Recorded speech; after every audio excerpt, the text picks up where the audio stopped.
పొత్తులకు పరిమితులు ఉన్నాయా? విస్తృత స్థాయి పొత్తులకు జాతీయ పార్టీలు అంగీకరించటం లేదా? అవసరం వరకు అవసరాన్ని బట్టి ప్రాంతీయ పార్టీలను జాతీయ పార్టీలు వాడుకొని వదిలేస్తున్నాయా? కూరలో కరివేపాకు లాగానో ఒక టిష్యూ పేపర్ లాగానో భావిస్తున్నాయా అంటే దక్షిణాదిలో సంభవిస్తున్న పరిణామాలు ఎస్ అవును అనే చెబుతున్నాయి. ఇటీవలి కాలంలో బీజేపీ రాష్ట్ర స్థాయి నాయకత్వాల తీరు చూస్తే ఎవరి కోసం మాతో కలుస్తారు, మేం వాడుకుంటాం, మీకు అవకాశం ఇవ్వం, మీరు ఏమీ చేసుకోలేరు అన్న చందంగా ఉంది. అసలు విషయానికి వస్తే ఆంధ్రప్రదేశ్లో కూటమి పాలన ఉంది. చంద్రబాబు నేతృత్వంలో టీడీపీ ఆ కూటమికి నాయకత్వం వహిస్తోంది. కూటమిలో జనసేన, బీజేపీ కూడా ఉన్నాయి.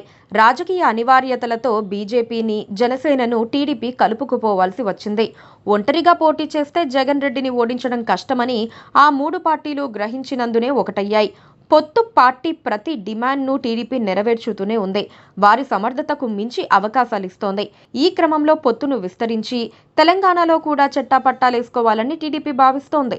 ఉప ఎన్నికలంటూ వస్తే తెలంగాణలో మూడు పార్టీలు కలిసి పోటీ చేస్తే బాగుంటుందన్న చర్చకు తెరతీసింది. టీడీపీ అనుకూల మీడియాతో డిబేట్లు పెట్టించి కలిసుందాంరా అన్న రేంజ్లో సందేశాలు పంపింది. దీంతో రెండు రాష్ట్రాల్లో టీడీపీ క్యాడర్ సంబరాలు చేసుకున్న మాట వాస్తవం. జనసేనలో కూడా కాస్త ఆశలు చిగురించాయి. టీడీపీ ఆలోచన ఎలా ఉన్నా చంద్రబాబు టీం ఆలోచనలతో తెలంగాణ టీడీపీ ఆదిలోనే గండికొట్టింది. ఎక్కడైనా బావా అను కానీ వంగతోట కాడ కుదరదమ్మా అని తేల్చేసింది. తాము పొత్తుల దిశగా చూడటం లేదని, ఒంటరి బలాన్ని పెంచుకునే దిశగా ఆలోచిస్తున్నామని తెలంగాణ బీజేపీ తాజా అధ్యక్షుడు రామచంద్రరావు కూడా తేల్చిపడేశారు. దానికి కారణాలు కూడా లేకపోలేదు. ఎందుకంటే తెలంగాణలో బీజేపీ ఇప్పుడు రాజకీయంగా అవకాశాలు పెంచుకోవాలని చూస్తోంది. ఒకవైపు అధికారంలో కాంగ్రెస్ పార్టీ ఉంది. ఆ పార్టీకి చరిష్మాటిక్ లీడర్ రేవంత్ రెడ్డి సీఎంగా ఉన్నారు. ఇక బీఆర్ఎస్ ప్రతిపక్షంలో ఉంది. 10 ఏళ్ల పాటు తెలంగాణను ఏలిన పార్టీగా బీఆర్ఎస్ ఉంది.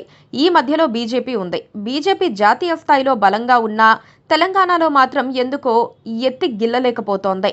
పార్టీలో ఎక్కువ మంది నాయకులు ఉండటం కూడా బీజేపీకి ఇబ్బందిగానే ఉన్నట్లుంది. దాంతో అందరినీ కలుపుకుపోయే విధంగా బీజేపీ దృఢమైన నాయకత్వంతోనే ముందుకు సాగాల్సిందే. బీజేపీకి తెలంగాణ పట్టణ ప్రాంతాలలో బలం ఉంది. రూరల్ బేస్లో కమలానికి ఆదరణ తక్కువ అన్నది కూడా ఒక విశ్లేషణ ఉంది. టీడీపీ తెలంగాణలో ఈ రోజుకి కొన్ని ప్యాకేజ్లో కొంత ప్రభావం చూపించే స్థితిలో ఉందని చెబుతున్నప్పటికీ గత 10 ఏళ్లలో ఆ పార్టీ తన ఉనికిని చాటుకోలేకపోతోంది. దాంతో టీడీపీని కలుపుకుపోతే తెలంగాణ సెంటిమెంట్ ప్రభావం తమపై ఉంటుందని బీజేపీ భయపడుతోంది. కేసీఆర్ వెంటనే ఎంట్రీ ఇచ్చి సెంటిమెంట్ ను రెచ్చగొట్టే ప్రమాదం ఉందని బీజేపీ భయపడుతోంది. పైగా క్షేత్రస్థాయిలో బీజేపీ, టీడీపీ కార్యకర్తల మధ్య సంఘర్షణ ఖాయమన్న ఆందోళన కూడా ఉంది. అందుకే పొత్తు ఆలోచనను మొక్కలోనే తుంచేయాలని బీజేపీ డిసైడ్ అయిందని అనుకోవాలి. పొత్తు ఏపీకే పరిమితమన్న సంకేతం బలంగా వినిపించేసింది. Please subscribe to KTV Telugu. KTV Telugu. KTV Telugu. KTV Telugu channel.